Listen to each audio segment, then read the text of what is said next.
RVC, Dale Gatefold 33 here to do another vinyl tag response or tag response. This was something that Alan at Static Traveller has put together, some questions, and they were interesting, perhaps a little deep. I've tried not to get too deep into this and reveal my most darkest inner thoughts. However, yeah, some interesting questions, so I thought I'd give it a go. So I've got the questions in front of me, so I'll be looking down at those. So first question, show a record, song, thing to do with procreation or birth. So the thing that immediately sprung to mind was a song, and the only format I have it on is on this, well, the only vinyl format I have it on is this Squeeze Singles, and that's Up the Junction. And the song, you know, goes from a, you know, a bit of slap and tickle, leading to a relationship, leading to a child, leading to a breakup, leading to a breakdown. So I could have put it for the last question about summing up the meaning of life, but I've gone even worse on that. Yeah, so I think that's all kind of within a kind of an upbeat, or certainly you know, up tempo pop song. Song that reminds me of school. So I had a couple of choices here. I didn't have many. A couple, maybe three choices here. I've gone for the most embarrassing one. So the song in this case again is from the Revolver album. I don't often show the Beatles, but this is an original mono Revolver, and it is Yellow Submarine. So the story here is I was at primary school or junior school, probably 8 or 9, I can't quite remember exactly, 8 or 9 years old, and for some reason we were singing Yellow Submarine in class, learning to sing the song Yellow Submarine in class. And for some other reason, I regarded myself as the world's aficionado on Yellow Submarine. And there were a number of times in the lesson, I think, where I was going, oh, that's not quite the right lyrics, miss. Oh, they've got it wrong, miss. Oh, no, he's got it wrong, miss. So, yeah, don't know why. And then playtime, we went out to play, and one of the members of the class was singing Yellow Submarine in the playground, and I went, oh, you got it wrong, that's not the right lyrics, it should be this.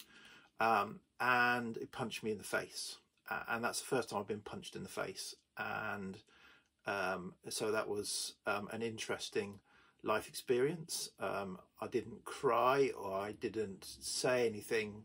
I kind of reflected, and it stayed with me since that yeah, you're being a bit of a dick there, and you probably deserve to be punched in the face. And so yeah, so that's kind of stayed with me. I've been punched in the face several times since, but I don't think it was because I was being a dick. Right, to do with work, question 3, to do with work. So this is a 12-inch single that I bought at the time, 1983, partly because it did, it made me think of work, and probably made me think of a work that I did not want to be part of in my life. And so yeah, so I think that both the sound of this and the subject matter, and this is Heaven 17, Crushed by the Wheels of Industry. So this is my original 12-inch that I bought at the time. The industrial, if you like, or sound of the music alongside the lyrics is something immediately again sprung to mind about work. Family. So typically when I think about family, I think about the 4 or 5 records that my parents had in their collection that I played to death as a child. I've showed them many times, or most of them many times, I think. So I'm not going to do that this time, but I'm going to do another family story that I also trip out every now and again. And this is about my kind of how I got into or became aware of Pink Floyd, and that was Pink Floyd was my gateway into proper music. So I'm showing a cassette in this case because it was a cassette at the time. So for some reason, some personal reasons, my uncle came to stay with us for a while, and he said, "Oh, have a listen to this." So it just come out. So this, I would have been 12, going on 13, and yeah, it changed my life. So yeah, so thanks to my uncle for that. Related to money, so yeah, not a very exciting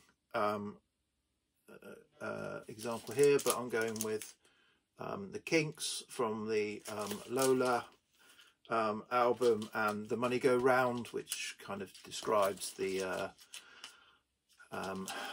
music industry, and particularly at the time, the battle that the Kinks were having to get a fair share of the royalties for their music. The Passing of Time. So I've gone with an album that kind of deals with that. So this is the Moody Blues, Days of Future Past, and the album starts with at the beginning of the day and ends at the end of the day at night time. So again, not a very inspired choice. Fits the bill. Shows or about food or drink. Yeah, so I struggled with this. I think Alan did something similar on his whimsical tag. And I realised when I was doing that, I think that was about desserts or sweets, that I didn't have much in the way of foodstuffs on my records.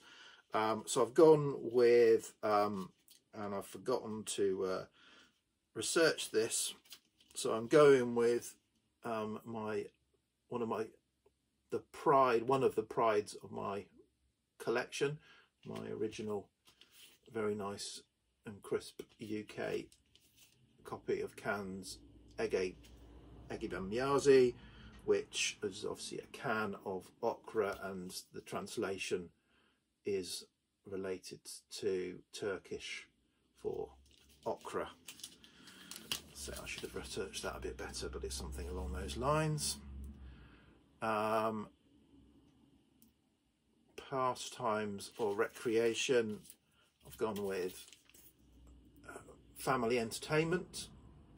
So there is a family enjoying some recreation.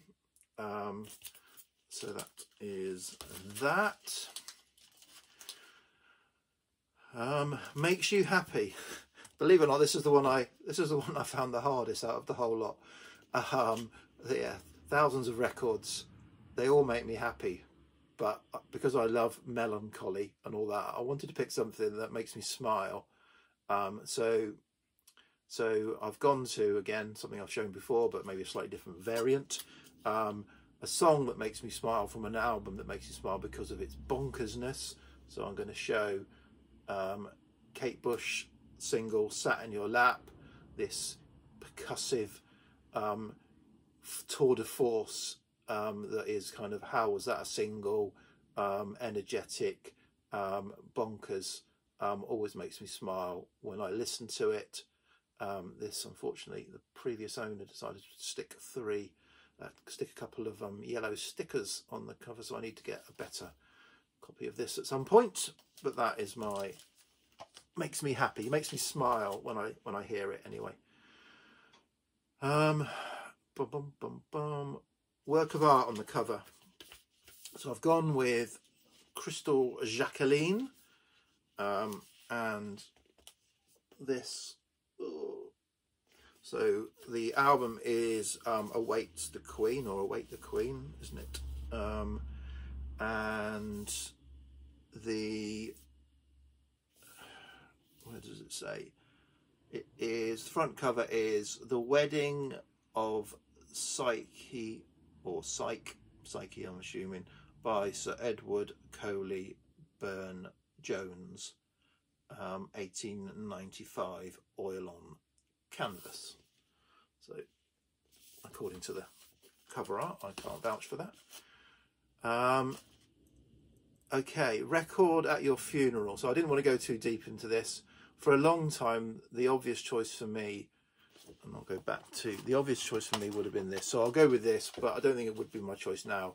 So back to here, Comfortably Numb would be a song that would feature at my funeral, but I have not got a funeral playlist to put together, something I need to add to my to-do list.